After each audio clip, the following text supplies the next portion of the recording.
वंदे गंगा जल संरक्षण को लेकर है। वंदे गंगा जल संरक्षण जन अभियान ने रचा कीर्तिमान। मुख्यमंत्री भजनलाल शर्मा के मार्गदर्शन में रचा इतिहास। जल संरक्षण के कार्यों में आमजन ने लिया बढ़ चढ़कर हिस्सा।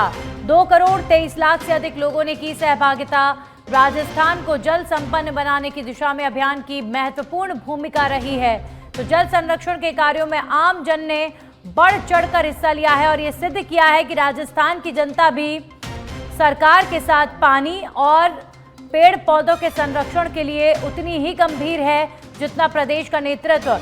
मुख्यमंत्री भजनलाल शर्मा की जितनी तारीफ इस कार्य के लिए की जाए उतनी कम है, क्योंकि प्रदेश के अंदर जागरूकता बेशक पहले से हो, लेकिन उस जागरूकता को एक नई ऊर्जा प्राप्त इस अभियान के माध्यम से हुई है। वंदे गंगा जल संरक्षण जन अभियान ने कीर्तिमान रचा है और मुख्यमंत्री भजनलाल शर्मा का ये कार्य इतिहास रचता हुआ नजर आ रहा है। प्रदेश की जनता का भरपूर समर्थन इस अभियान को मिलता हुआ नजर आ रहा है।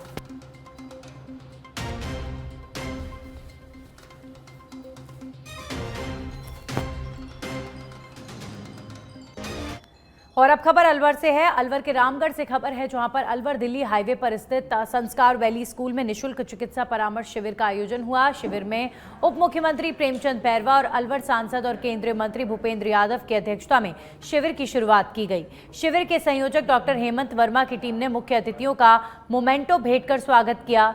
डिप्टी सीएम प्रेमचंद बैरवा ने सभा को संबोधित करते हुए कहा कि रामगढ़ में निशुल्क चिकित्सा परामर्श शिविर लगाया जा रहा है। इस शिविर में सभी लोग लाभ उठा पाएंगे। जयपुर से विशेषज्ञ डॉक्टरों की टीम रामगढ़ में इस शिविर में अपनी सेवाएं दे रही हैं। एक रहकर स्वच्छ समाज रहे, समृद्ध समाज बने, समरसता वाली समाज बने, यह आपकी प्रेरणा हमें हमेशा मिलती रहती है। मैं आपका बहुत बहुत आभार व्यक्त करना चाहूंगा कि आपका मार्गदर्शन हमें हमेशा हमेशा मिलता रहेगा। ऐसे हमारे यशस्वी केंद्रीय मंत्री भूपेंद्र सिंह जी यादव साहब, वो राजस्थान सरकार के आयुष मंत्री हैं और कल का जो राजस्थान में योग दिवस का जो इतना सफल आयोजन हुआ, उस आयोजन के लिए उनको आप सबकी तरफ से बहुत बहुत बधाई। और मैं ये पूरे जो बैरवा समाज ने आज इस समिति के साथ मिलकर के ये जो अच्छा कार्यक्रम किया है, इसके लिए भी सभी डॉक्टर्स को बधाई देना चाहता हूँ। सांसद संपर्क कार्यक्रम में आजकल जब हम भी हर गांव में जाते हैं तो एक चीज का आह्वान जरूर करते हैं, और अलवर में हमने काफी सफलता भी पाई है। प्रधानमंत्री नरेंद्र मोदी जी ने पूरे देश को एक नारा दिया है। वहीं चूरू के सादुलपुर में पूर्व ब्लॉक अध्यक्ष मानसिंह मेहरा का प्रदेश उपाध्यक्ष के पद पर निर्विरोध निर्वाचन होने पर भव्य सम्मान समारोह आयोजित किया गया। कार्यक्रम में विभिन्न शिक्षक संगठनों, सेवानिवृत्त अधिकारियों और क्षेत्र के गणमान्य जनों ने उन्हें साफा, माला और मोमेंटो देकर सम्मानित किया। कार्यक्रम के दौरान वक्ताओं ने मानसिंह मेहरा के अब तक के कार्यकाल की सराहना करते हुए उन्हें कर्मठ और शिक्षकों के लिए समर्पित नेतृत्वकर्ता बताया है। इस मौके पर प्राचार्य सीताराम सिंगल समेत शिक्षक संघ के पदाधिकारी उपस्थित रहे। शिक्षक संघ अम्बेडकर के प्रांतीय चुनाव हुए थे, उसमें क्या है कि मेरे को पूरे राजस्थान के हर जिलों से आए हजारों सैकड़ों के आदमी शिक्षकों ने मेरे को प्रांतीय उपाध्यक्ष के पद पर निर्वाचित हुआ हूँ। और मैं जयपुर आने पर और मेरे ब्लॉक के ब्लॉक अध्यक्ष श्री मनीराम जी रंगा के उनके नेतृत्व में और समाज के प्रबुद्धजनों ने मेरा आज मान सम्मान किया है। चाहूँगा कि शिक्षक संघ राजगढ़ की जो तहसील इकाई है उसमें मैं शिक्षक संघ का अध्यक्ष मनीराम रंगा, हमारे जो साथी हैं जो पूर्व ब्लॉक अध्यक्ष रहे हैं और वर्तमान में राजस्थान की जो प्रदेश इकाई है उसमें उपाध्यक्ष चुने गए हैं, इनका बहुत बहुत धन्यवाद, इनको बधाई देता हूं। इसके साथ साथ इनका वो भी धन्यवाद कि इन्होंने ज़मीन दिलाई, और इसके साथ साथ हमारे जो संघ के जो वर्कर हैं जो सुबह से लेकर के शाम तक कार्य करते रहते हैं, किस तरह से इस भवन का नक्शा किया जाए, किस तरह से यहाँ पर कौन सी व्यवस्था की जाए, वो दिन रात लगे हुए हैं। उनका भी मैं बहुत बहुत धन्यवाद देता हूँ। और ये हमारे लिए एक क्रांतिकारी परिवर्तन है, छोटा मोटा परिवर्तन नहीं है। पूरे राजस्थान में पहली राजगढ़ की इकाई है जिसके पास खुद की स्वयं की जमीन है, तो बहुत बड़ा क्रांतिकारी कदम है और इसका हम सदुपयोग करेंगे। गरीब तबके के जो बच्चे हैं, जो आर्थिक रूप वहीं सीकर में कांवड़ मेले की शुरुआत के साथ शिव भक्त हरिद्वार और गंगोत्री से गंगा जल भरकर लाने के लिए निकलने लगे हैं। गोपाल गौशाला समिति के अध्यक्ष ने सभी शिव भक्तों का दुपट्टा पहनाकर सम्मान किया। आपको बता दें कि विश्व के लिए हर बार भक्त कांवड़ लाते हैं। गोपाल गौशाला समिति के अध्यक्ष ने बताया कि शिव भक्तों की टोली गंगोत्री से कांवड़ लेकर आती है तो पूरा शहर शिवमय हो जाता है। करीब 1000 किलोमीटर की यात्रा करने से पूरे समाज और विश्व में शांति का वास होता है।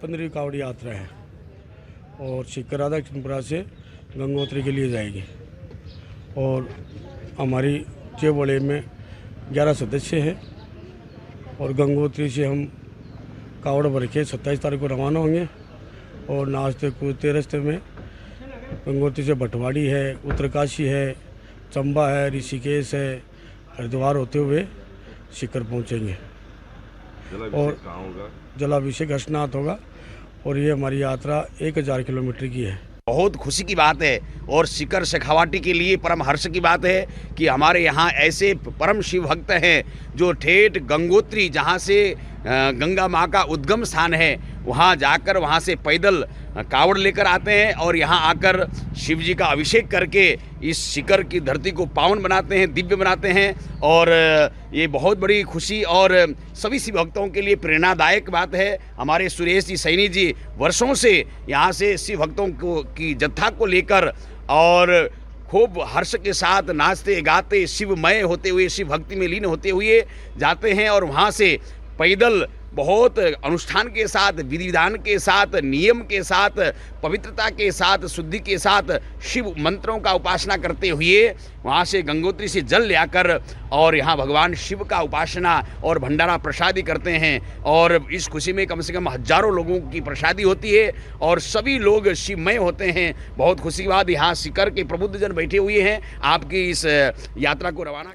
वहीं बारां जिले के अंता कस्बे से सनसनीखेज मामला सामने आया है, जहां 29 वर्षीय युवक ने ब्याज के पैसे को लेकर मिली धमकी के डर से आत्महत्या कर ली। मृतक शिव प्रकाश ने कस्बे के ही रवि वैष्णव से ब्याज पर पैसे लिए थे।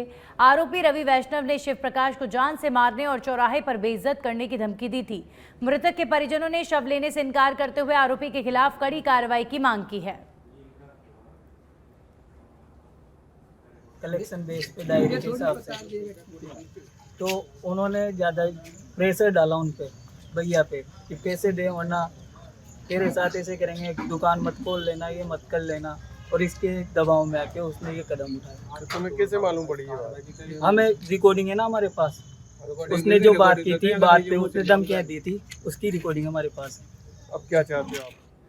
डीडवाना जिले को जल्दी नौकायन की सौगात मिलने वाली है। ऐतिहासिक कचौलिया तालाब में बोटिंग की योजना तैयार की गई है और इसके लिए टेंडर भी जारी कर दिए गए हैं, जिससे आने वाले कुछ दिनों बाद यहां पर बोटिंग शुरू हो जाएगी। आपको बता दें कि केंद्र सरकार के Atal mission for rejuvenation and urban transformation यानी AMRUT 2.0 योजना के कचौलिया तालाब का चयन किया गया था। इसके तहत लगभग 1.5 करोड़ रुपए की लागत से कचौलिया तालाब का जीर्णोद्धार और नवीनीकरण किया गया है। पूरे तालाब की नई पाल का निर्माण हुआ है। भारत सरकार की अमृत सरोवर योजना के अंतर्गत ऐसे पवित्र सरोवरों का जीर्णोद्धार, पुनर्निर्माण और जो रख रखाव की योजना में करोड़ों का बजट दे करके जो योजना जनहित में जारी की गई है, उसका लाभ डीडवाना नगर को इस पवित्र चिल्ला सरोवर कचौलिया तालाब को हनुमान घाट के किनारे जो स्थित है उसको मिला है। बहुत सुंदर ये तालाब विकसित हुआ है, चारों तरफ इसकी 4 दीवारी और इसकी पाड़ का निर्माण हुआ है। इसके अंदर ये बोटिंग की शुरुआत की जाए तो हमने वो कलेक्टर सर के मार्गदर्शन में इसका एक BOQ वो तैयार किया है और हमने अखबार में भी ये पब्लिश कर दिया है। और जल्दी हम ये आशा करते हैं कि यहाँ पे 2 सीटर और 4 सीटर ये पेडल बोट और ये मोटर बोट वो चलेगी और लोगों को एक अलग ही रोमांच का अनुभव होगा और एक पर्यटन के क्षेत्र में भी एक और अब खबर डूंगरपुर से है, जहां पर साबला पुलिस ने बाइक चोरी के मामले में एक अभियुक्त और 2 बाल अपचारियों को गिरफ्तार किया है। इन चोरों की ओर से पिंडावल गांव में एक मजदूर की बाइक चोरी कर ली गई थी। वहीं उनके कब्जे से मोटरसाइकिल और एक स्कूटी बरामद की गई है। वहीं पुलिस ने अग्रिम अनुसंधान शुरू कर दिया है। भरतपुर के व्याना में साइबर ठगों ने इस बार पुलिस को ही निशाना बना लिया। रुदावल थाने में तैनात कांस्टेबल दिनेश सिंह से 2 साल में करीब 80 लाख रुपए की ठगी कर ली गई है। ठगों ने व्हाट्सएप पर विदेशी नंबरों से संपर्क कर निवेश के नाम पर पहले छोटा मुनाफा दिखाया और फिर धीरे धीरे बड़ी रकम ट्रांसफर कराई। कांस्टेबल ने 280 बार अलग अलग ट्रांजैक्शन किए। वहीं चौंकाने वाली बात यह है कि दिनेश सिंह लगातार 2 साल तक ठगी का शिकार होता रहा, लेकिन किसी को जानकारी नहीं दी। मामला सामने आने पर एसपी मृदुल कच्छावा ने कांस्टेबल को लाइन हाजिर कर विभागीय जांच शुरू कर दी है। देश में आजकल युवा पीढ़ी नशे की तरफ बढ़ रही है, जिसे लेकर आईपीएस विकास कुमार ने नशे के प्रति लोगों को जागरूक किया है। आईपीएस विकास कुमार ने हालिया मामलों के हवाले से बताया कि अब तक पकड़े गए अधिकतर तस्कर अधिकतम 5वीं से 10वीं तक शिक्षित थे। उनके माता पिता और परिवारजन वर्षों से परेशान थे और कई बार उन्हें मुख्य धारा में लाने के प्रयास किए गए, लेकिन अपराध की राह पकड़ने वालों का इरादा सिर्फ जल्दी पैसा कमाना होता है। साख भी उन्होंने समाज से अपील की है और ऐसे युवाओं को समय रहते समझाएं, सही दिशा में ले जाएं, ताकि आने वाली पीढ़ियां इस अंधेरे रास्ते का शिकार ना बन सकें।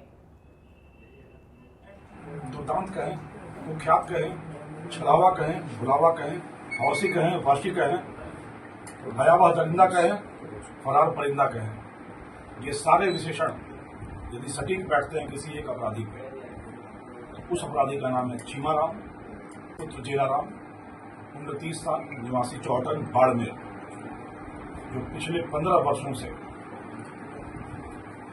जहर के व्यापार का, नशे की तिजारत का बेताज बादशाह और स्वयंभू सरगना बन बैठा था, जिसकी गिरफ्तारी पर 1 लाख रुपए का इनाम घोषित था, जो पिछले 6 वर्षों से पूरे राज्य की पुलिस की आंखों में धूल झोंक कर अपने साम्राज्य के विस्तार में लीन था। 15 वर्षों के आपराधिक करियर में कम से कम 1.5 दर्जन मुकदमे जिस पर दर्ज हैं। मेवाड़ से लेकर मारवाड़ से लेकर मध्य प्रदेश तक नशे के कारोबारियों में जिसकी टूटी बोलती रही, जिसकी हनक सर चढ़कर बोलती रही, उस अपराधी का नाम है चीमाराम। कम से कम आधा दर्जन बार पुलिस पर फायरिंग करना, चाहे सुमेरपुर में हो, चाहे नागाना में हो, चाहे धोनीमंडला में हो, आधा दर्जन बार पुलिस पे फायरिंग करके बच निकलने में कामयाब। एक ऐसा दुस्साहसी कर्तव्यबाज। वहीं टोक्यो न्यारा से बड़ी खबर आ रही है। जमीन विवाद को लेकर 2 पक्षों में लड़ाई, लाठी भाटा जंग में कई लोगों को आई चोटें। अलीगढ़ थाना क्षेत्र के चौरू गांव की घटना बताई जा रही है। अभी फिलहाल पुलिस कर रही है मामले की जांच। जमीन विवाद को लेकर 2 पक्षों में लड़ाई हो गई है। लाठी भाटा जंग में कई लोगों को चोटें आई हैं, कई लोग घायल बताए जा रहे हैं। चौरू गांव की ये घटना बताई जा रही है। अभी फिलहाल पूरे मामले की पुलिस जांच कर रही है।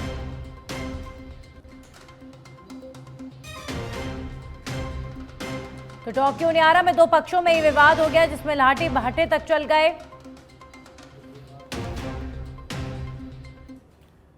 वहीं 12 के अंत में पैसों के लेन देन के चलते एक युवक का फांसी का फंदा लगाकर खुदकुशी करने का मामला सामने आया है, जिसके बाद में मृतक के परिजनों ने एक युवक के खिलाफ धमकाने के कारण आत्महत्या करने का मामला दर्ज कराया। आपको बता दें कि पूरी घटना अंतर थाना क्षेत्र के कंचनपुरी गांव की है। फिलहाल पुलिस पूरे मामले की जांच में जुटी हुई है। झुंझुनू के खेतड़ी में एक निजी स्कूल के टीचर ने पेड़ पर फांसी लगाकर सुसाइड कर लिया। पुलिस को मृतक की जेब से एक सुसाइड नोट भी मिला है, जिसमें 3 लोगों पर पैसों को लेकर प्रताड़ित करने का आरोप लगाया गया है। थानाधिकारी कैलाश चंद ने बताया कि राजोता की जोहड़ी के पास खेत में खेजड़ी के पेड़ पर एक व्यक्ति का शव लटका हुआ था। घटना की सूचना मिलने पर वो मौके पर पहुंचे और ग्रामीणों की मदद से शव को नीचे उतारा गया। वहीं पुलिस ने राजकीय उप जिला अस्पताल से शव का मेडिकल बोर्ड से पोस्टमार्टम करवाया है। परिजनों की ओर से दी जाने वाली रिपोर्ट पर मामला दर्ज कर आवश्यक कार्रवाई की जाएगी। सुबह 8:30 बजे करीब इतला मिली थी कि राजोता में एक आदमी ने खेत में फांसी लगा ली। मौके पर गए तो गांववासी खड़े थे वहाँ पर और उसको देखा गया तो पेड़, खेजड़ी के पेड़ के लटका हुआ था वो रस्सी से। फिर उसकी शिनाख्त तो आसपास से बताया कि रामस्वरूप है, जिंदड़ की है, नांगल चौधरी में। तो आस मदद लेकर के उसको बॉडी को नीचे उतारा और वारिसान को सूचना दी गई। रामस्वरूप ने यहाँ स्कूल शांति निकेतन से स्कूल का रखी थी खेतड़ी में और वारिसान मौके पर आ गए, बॉडी हॉस्पिटल में ले आए हैं। और अब खबर कोटा के टावर से है, जहां पर कोटा ग्रामीण एसपी सुजीत शंकर के निर्देशन में पुलिस की कार्रवाई देखने को मिली। आरोपी कैलाश मीना निवासी जटवाड़ी को गिरफ्तार किया गया है। नाकेबंदी के दौरान 2 किलो 557 ग्राम गांजा भी इनके पास से जब्त किया गया है।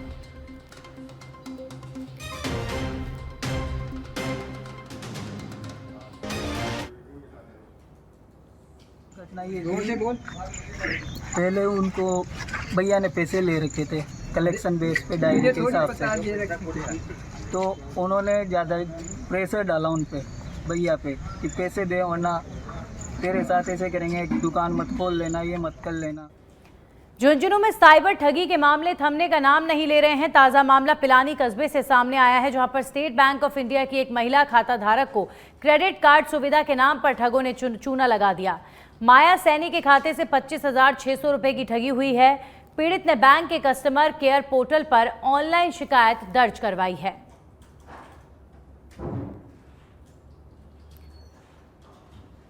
तो झुंझुनू में क्रेडिट कार्ड के नाम पर ठगी का प्रकरण सामने आया है।